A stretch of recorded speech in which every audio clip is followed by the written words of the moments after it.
Olá, um prazer estar aqui novamente com vocês, companheiros da Redenção, para mais esse momento juntos. Esse é o nosso Momento Redenção. É a nossa forma de ficar mais juntinho durante essa pandemia. Bom, em setembro de 2020, o Grupo Espírita Redenção comemorou 41 anos de existência. Olha só que marco importante! Bom, pensando nisso, eu trouxe hoje para refletirmos os itens 4 e 5 do capítulo 20 do Evangelho segundo o Espiritismo. Esses itens estão classificados como Missão dos Espíritas e os Obreiros do Senhor. Bom, mas esses são os itens 4 e 5. O capítulo 20 tem como título Os Obreiros da Última Hora. Então, para chegarmos nos itens 4 e 5, vamos dar uma passada rápida pelos itens 1, 2 e 3. Bom, o item 1 começa com a seguinte descrição. O reino dos céus é semelhante a um pai de família que saiu de madrugada a fim de assalariar trabalhadores para a sua vinha. Então, ele está comparando o reino dos céus a um pai de família, a um senhor, né? Depende da tradução, que começa a buscar trabalhadores para a sua vinha logo cedo, né? De madrugada ainda. E aí ele diz que, tendo convencionado, então, com esses trabalhadores que ele encontrou nas praças, encontrou pelas ruas, que ao final do dia seria pago 1 denário a cada um dos trabalhadores pelo seu trabalho, esses homens aceitaram trabalharem na vinha, então foram encaminhados para lá. Mas esse pai de família continua caminhando, né, pelos arredores da vinha, buscando trabalhadores. Então ele fala que ele saiu novamente na 3ª hora, na 6ª hora, na 9ª hora e na 1ª hora. Em todos esses momentos, ele encontra trabalhadores e convida para que eles venham trabalhar com ele. E ele chega até a perguntar, poxa, mas o dia inteiro, principalmente para aqueles que ele encontra já no fim do dia, o dia inteiro vocês ficaram sem trabalhar porque os rapazes, né, respondem que ninguém nos assalariou. Então, por isso que eles estavam sem trabalhar. E aí o senhor fala, bom, então venha trabalhar na minha vinha. E os rapazes prontamente aceitam. Quando chega o fim do dia, o senhor, né, o pai de família, pede aos seus colaboradores mais próximos que efetuem o pagamento daqueles que trabalharam na vinha ao longo do dia. E ele pede, então, que chame os últimos, na sequência vai chamando dos últimos até os primeiros. Quando os últimos começam a receber o pagamento, eles recebem 1 denário. E assim sucessivamente até aqueles que começaram a trabalhar de madrugada. Ou seja, os que começaram a trabalhar de madrugada também recebem 1 denário. Então, esses que trabalharam mais, né, porque teoricamente estiveram lá o dia todo, fazem um questionamento. Poxa, mas se eles chegaram por último, como que eles estão recebendo exatamente o mesmo que nós que chegamos primeiro? E aí o pai de família fala, eu não entendo seu questionamento, porque o que nós combinamos está cumprido. Eu combinei com você que ele pagaria 1 denário pelo dia do seu trabalho. Isso foi o acordo e esse foi o acordo com o qual você concordou. Por que você está reclamando agora, né? Quase isso, são as minhas palavras, né? E aí fala, toma o que te pertence e, né, pode ir. E fala mais, né? Por que eu agiria, não tenho liberdade para agir com o meu dinheiro, porque eu agiria diferente, enfim. E ao final se coloca como entendimento, né, como moral da história, que os últimos serão os primeiros, considerando a fala evangélica, né, fala os últimos serão os primeiros e os primeiros serão os últimos, porque muitos são chamados e poucos são os escolhidos, fazendo referência também àquela parábola do festim de bodas. E aí, nos itens 2 e 3, vem algumas colocações, interpretações importantes dessa parábola, né, dessa história. dizendo que o obreiro do Senhor, mesmo aquele que chegou por último, tem direito ao seu salário, né? Fazendo só algumas pinceladas do que tratam esses itens. Que os trabalhadores estavam disponíveis, que eles não se negaram ao trabalho e que, independente do momento, chegaram efetivamente para trabalhar. E aí os espíritos então informam, né, que nós espíritas representamos esses obreiros da última hora, representamos esses trabalhadores que chegam à vinha, né, com algo já feito previamente.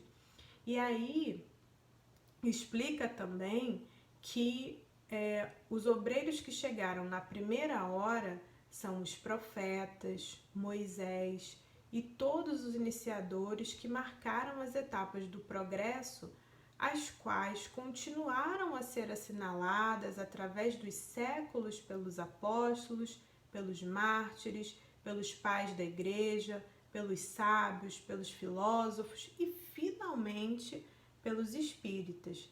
Então fala que nós, que fomos os últimos, aproveitamos os labores intelectuais dos nossos predecessores, porque o homem tem de herdar do homem e porque coletivos são os trabalhos humanos. Deus abençoa a solidariedade. Olha que coisa interessante, né? Considerando o tempo de existência da doutrina espírita, é muito provável que muitos de nós que hoje somos trabalhadores do movimento espírita, trabalhadores dentro da nossa casa espírita, já tenhamos sido trabalhadores ou pelo menos profitentes de outras religiões em outras encarnações. Então, que nós nesse momento podemos, né, é bem provável que possamos então organizar e que o próprio Kardec tenha podido organizar a doutrina desta forma tão ampla e tão coerente por conta de todo o conhecimento adquirido ao longo de outras existências, né, ao longo de outras encarnações. E aí, considerando que nós compreendemos o processo reencarnatório, o texto, né, ali do Evangelho diz o seguinte: aliás, muitos dentre aqueles que vivem hoje ou viverão amanhã para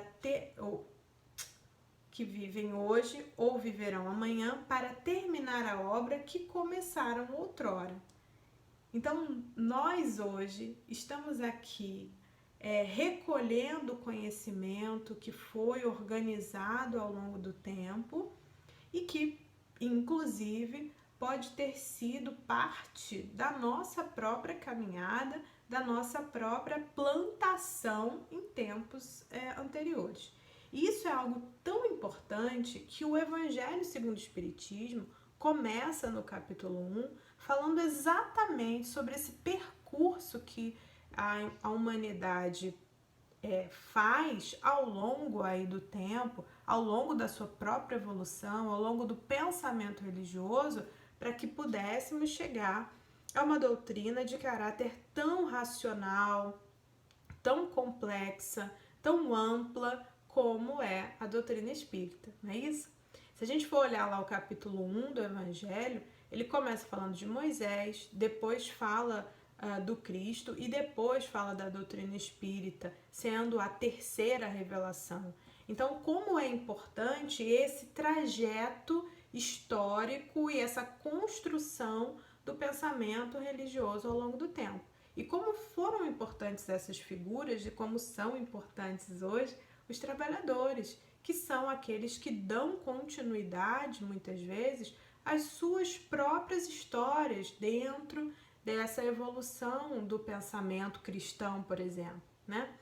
Então, ele fala: o belo dogma da reencarnação eterniza e precisa a filiação espiritual. Chamado a prestar contas do seu mandato terreno, o espírito se apercebe na continuidade da tarefa interrompida, mas sempre retomada. Então, consideramos que somos nós, né, trabalhadores da última hora, herdeiros muitas vezes de nós mesmos, né, herdeiros das crenças e das construções que fizemos aí ao longo do tempo. E isso, claro, para o bem e para o mal, né? Porque nem sempre as construções foram boas, né? Vide a característica dos movimentos religiosos ao longo do tempo, né? Bom, e aí, por isso tudo, né? Por isso que a gente precisa olhar o antes para chegar no item 4, que fala da missão dos espíritas. Então, ele vai começar, então, a descrever qual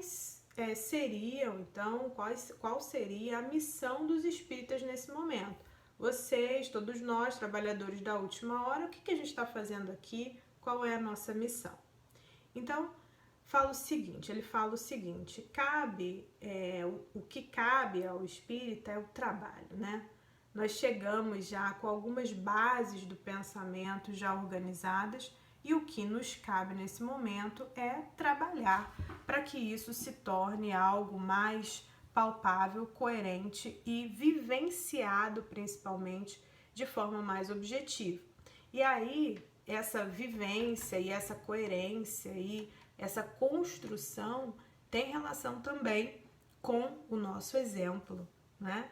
Tem relação com a nossa compreensão, mas principalmente com a nossa exemplificação cotidiana do nosso entendimento da doutrina e de todas as suas consequências.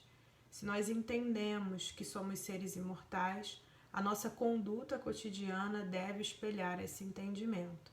Se nós entendemos que vivemos hoje consequências das questões que construímos ao longo do tempo, em termos de conhecimento, em termos de vivência, em termos de relações, a nossa postura cotidiana deve espelhar esse entendimento, seja em resignação, seja como exemplo de confiança, de fé no futuro, né, de esperança em dias melhores. Nós vivemos tempos difíceis, né? Tempos de pandemia, tempos de desesperança, tempos em que brotam aí com muito mais força as doenças e as dificuldades de ordem emocional em virtude das consequências do isolamento que nós temos vivenciado.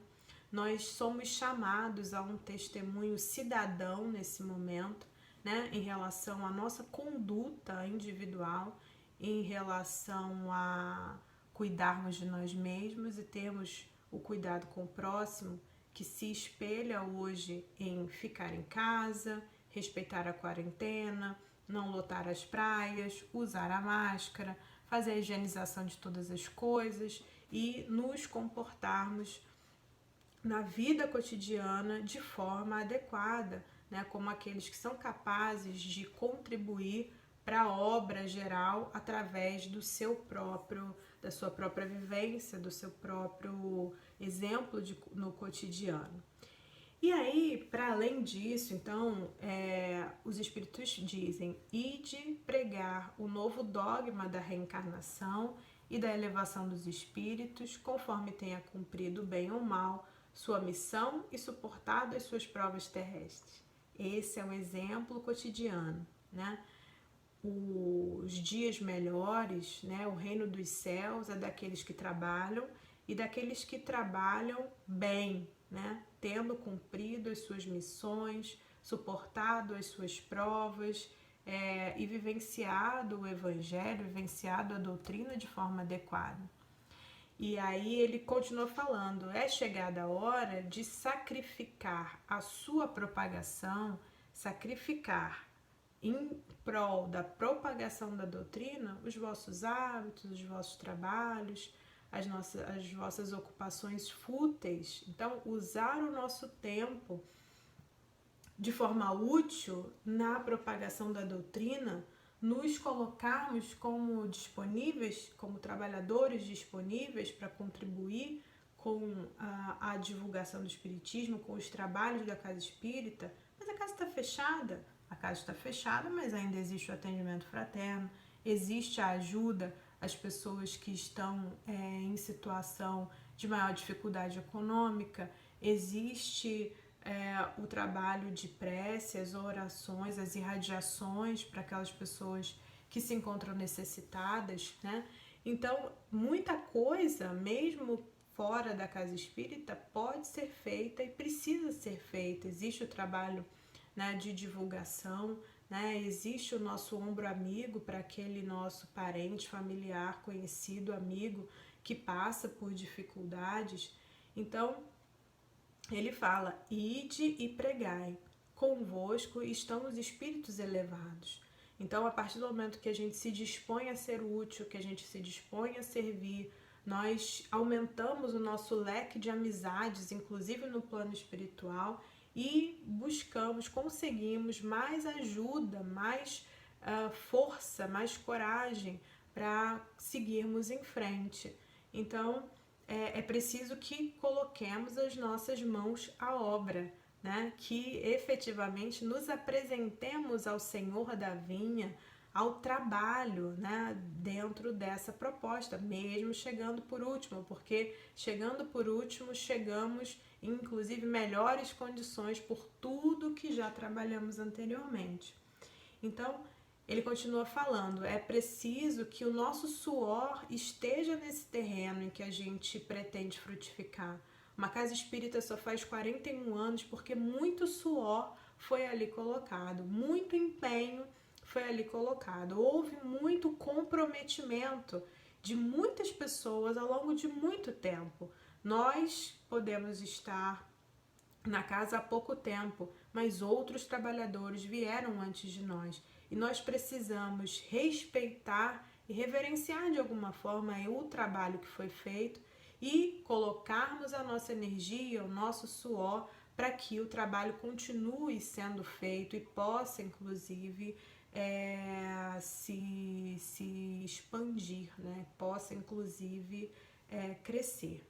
Então, ele fala, né, que esse solo não produzirá, não frutificará e não produzirá senão sobre os reiterados golpes da enxada e da charrua evangélica. Então é preciso cuidar, é preciso trabalhar. Precisamos, para que, né, as instituições cresçam, precisa do esforço dos homens, mesmo que nós sempre possamos contar com a ajuda do plano espiritual.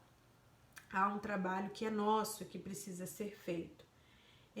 Mas fala também, como missão dos espíritas, que sejamos bons cidadãos. Olha o que fala aqui: lançai-vos em cruzada contra a injustiça e a iniquidade. A injustiça e a iniquidade nós vemos no mundo, né? Nós vemos na sociedade, nós vemos no nosso cotidiano, né? Há pouco tempo houve uma discussão grande na mídia sobre a possibilidade de uma criança de 10 anos que sofreu estupro por 4 anos dentro de casa e engravidou. A discussão era: aborto ou não aborto? Tá certo ou não tá certo? Os outros trabalhadores, né? Os trabalhadores, os religiosos de outras denominações e até alguns espíritas, claro, né? Debatiam de forma acalorada na mídia se abortava ou não. Mas tão pouco foi visto em relação ao acolhimento, ao sofrimento dessa criança que foi violentada durante anos e anos dentro de casa, ao sofrimento dessa família diante desse fato. Então, o Evangelho também nos chama a uma postura cidadã importante. Falando nisso, lançai-vos em cruzada contra a injustiça e a iniquidade. Nós estamos vivendo hoje questões muito delicadas em relação à política, em relação ao uso do dinheiro público, em relação às desigualdades sociais que afloraram muito mais, ficaram muito mais expostas durante a pandemia em função das questões econômicas, da falta do emprego, né, das restrições de locomoção. Então o Evangelho nos chama a ser cidadão, a ser um cidadão ativo, consciente e atuante que luta contra a injustiça e a iniquidade. Então, como que nós nos posicionamos diante de tudo isso? Há um fato: a população de rua aumentou consideravelmente. nós podemos fechar os olhos para isso, né? Nós somos chamados a um comportamento cidadão com algumas restrições. Nós podemos fechar os olhos para isso? Claro que não. Esse ano de 2020, apesar de toda essa loucura de pandemia, é um ano eleitoral. Nós podemos fechar os olhos para isso, considerando todas as dificuldades que passamos como sociedade na nossa cidade, no Rio de Janeiro? Claro que não. Então, nós somos chamados, nós temos a missão, por todo o aporte moral que essa doutrina nos dá, de nos posicionarmos de forma adequada frente a todas essas questões difíceis que caracterizam a nossa sociedade nesse momento. E ele fala, nos dá uma força, né? Dizendo que independente da nossa formação, independente daquilo que sabemos, se nós temos ou não temos o dom da oratória, se nos sentimos bem ou não, que no momento em que estamos lutando por uma causa adequada, que estamos falando de consolação, de fraternidade, de esperança, de paz, nós sempre vamos saber falar, sempre vamos saber usar as palavras corretas. Olha só o que está no Evangelho. Homens simples e ignorantes, vossas línguas se soltarão e falareis como nenhum orador fala. Ide e pregai, que as populações atentas recolherão ditosas as vossas palavras de consolação, de fraternidade, de esperança e de paz. As vozes do ódio, da violência, as vozes do desprezo aos seres humanos, as vozes que clamam o armamento da população e a morte do semelhante já estão por aí. A nossa voz é outra. A nossa voz é essa que fala de consolação, de fraternidade, de esperança, de paz. E todas as vezes que nós nos dispusermos a sermos colaboradores da espiritualidade maior, dos espíritos elevados, falando de consolação, de fraternidade, de esperança, mesmo em meio à pandemia, mesmo em meio às dificuldades econômicas, mesmo em meio às atrocidades que os homens que estão aqui encarnados conosco ainda são capazes de fazer, nós teremos a ajuda dos benfeitores espirituais que estão sempre ao nosso lado e falaremos, como diz ali o Evangelho, como nenhum outro orador fala, pela preciosidade do discurso, né, do que vem do nosso coração. Então, que nós possamos ser vozes dissonantes nesse mundo que hoje está tão violento. Isso é importante, essa é a nossa missão como espíritas. Então fala, que importam as emboscadas que vos armem pelo caminho? Somente lobos caem em armadilha para lobos, enquanto o pastor saberá defender suas ovelhas das fogueiras imoladoras.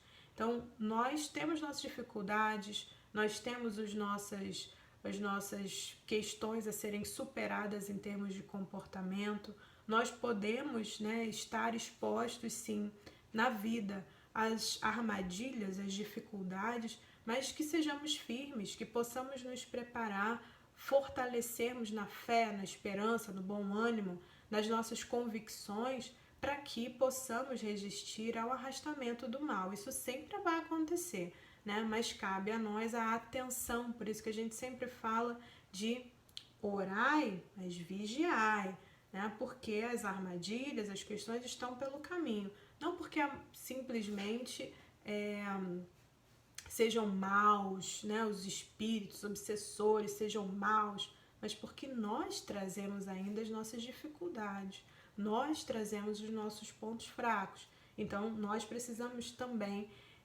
trazer para nós essa responsabilidade de sermos melhores a cada dia, melhores em relação a nós mesmos, né? A nossa luta diária é sempre conosco, né? E não em relação aos outros. Bom, então ele fala, parti então cheios de coragem para removerem as montanhas de iniquidades que as futuras gerações só deverão conhecer por lenda. Nós estamos construindo hoje um mundo de regeneração. Que as futuras gerações saibam de crianças sendo estupradas dentro de casa como histórias ruins que aconteceram no passado. Que nós possamos proteger as nossas famílias, que nós possamos proteger as crianças no nosso país, que o nosso país deixe de ser o paraíso do futuro de exploração sexual, né? E que nós possamos mudar as características da nossa população, da nossa forma de pensar, do nosso ambiente, né? Do ambiente espiritual da nossa sociedade, que todas essas coisas se tornem lendas, né? Porque nós conseguimos, com coragem, com bom ânimo, com o nosso exemplo cotidiano, superar essas questões de todas essas dificuldades, né, iniquidades. E aí ele fala o seguinte: ide e agradecer a Deus a gloriosa oportunidade então que vos confiou. Mas atenção, entre os chamados para o espiritismo, muitos se transviarão. Reparai, pois, vosso caminho e segui a verdade. Então, é possível que entre nós existam alguns que possam desviar aí de alguma forma o caminho. Isso acontece e é previsto, porque somos todos seres em evolução, somos todos ainda imperfeitos, sim, buscando a melhoria das nossas dificuldades. E aí se pergunta, bom, então se entre os chamados para espiritismos muitos podem se transviar, quais são os sinais pelos quais nós reconhecemos que os que se acham no bom caminho? E a resposta é: reconhecê-los-eis pelos princípios da verdade, pelos princípios da verdadeira caridade que eles ensinarão e praticarão. Reconhecê-los-eis pelo número de aflitos a que levem consolo. Reconhecê-los-eis pelo seu amor ao próximo, pela abnegação, pelo seu desinteresse pessoal, enfim, pelo triunfo de seus princípios, porque Deus quer o triunfo e os que seguem a sua lei, esses são os escolhidos, e ele lhes dará a vitória, mas ele destruirá aqueles que falseiam o espírito dessa lei e fazem dela degrau para contentar sua vaidade e sua ambição. Se os trabalhadores usam a sua capacidade, seja de trabalho, seja da fala, seja os espaços para o bem, né, para acolher as pessoas, para consolar os aflitos, para alimentar os famintos, tá ótimo. Se usam como instrumento de vaidade e ambição, esse é um sinal de que se transviaram, de que estão perdendo a oportunidade. Nós sabemos que isso acontece, né? Já diria lá o André Luiz, quantos se comprometem com a doutrina e quantos falham ao longo do caminho no exercício do seu próprio livre-arbítrio. Que nós possamos ficar atentos, né? Aqueles que caminham ao nosso redor e a nós mesmos, se estamos realmente seguindo o caminho mais adequado. Mas toda essa construção dificilmente se faz sozinho. Nós precisamos uns dos outros para caminhar. Aquele texto inicial que fala dos primeiros trabalhadores fala isso. Como que Deus aprecia a solidariedade, né? A construção coletiva. Então, dificilmente nós caminharemos sozinhos num trabalho muito bem sucedido. Precisamos uns dos outros. É por isso que quando chega no item 5, que fala dos trabalhadores do Senhor, fala da necessidade de nos irmanarmos num propósito só, deixarmos de lado as nossas dificuldades íntimas, né? Deixarmos de lado o ciúme, a inveja, a vaidade, para que possamos trabalhar em prol desta doutrina.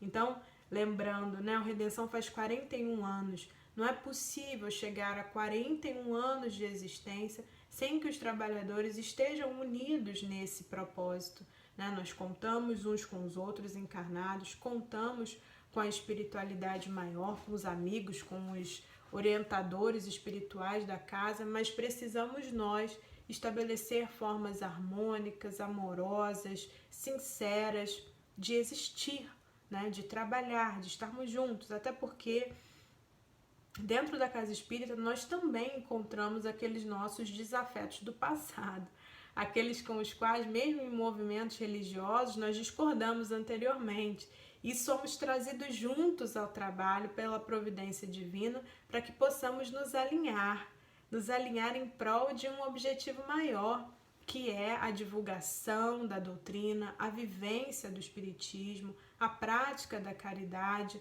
Então, como trabalhadores, é importante que possamos nos fortalecer através do fortalecimento íntimo, do fortalecimento individual, que nós possamos crescer como indivíduos e possamos crescer como grupo, que nós possamos amadurecer como indivíduos, a nos aprimorarmos do nosso autoconhecimento e trabalharmos melhor em grupo, deixando de lado a vaidade, o orgulho, o personalismo em prol de uma causa maior, que é o crescimento da doutrina, a exemplificação, a vivência plena do que nós conseguimos ainda, viver. Nós não conseguiremos certamente viver em plenitude a doutrina nessa encarnação, mas o máximo que nós pudermos, o máximo que nós possamos tirar de proveito dessa experiência, e que nós possamos apertar os nossos laços, que nós possamos estar cada vez mais juntos, mesmo que distantes fisicamente. As sintonias se dão de forma muito sutil, Estamos juntos pelo pensamento, estamos juntos através das preces, das orações, estamos juntos porque temos um mesmo propósito, nos trabalhos da casa espírita aos quais ainda nos dedicamos, mesmo que a casa esteja fechada a maior parte do tempo.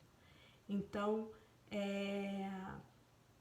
aqui no finalzinho diz assim: trabalhemos juntos e unamos os nossos esforços a fim de que o Senhor, ao chegar, encontre a obra acabada.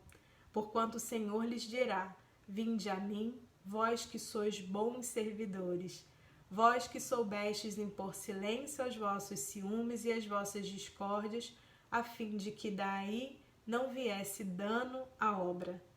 Que nós possamos continuar servindo, que nós possamos continuar trabalhando para que o movimento espírita cresça, evolua, amadureça, e para que nós também, como trabalhadores, possamos ver a nossa casa ainda mais forte.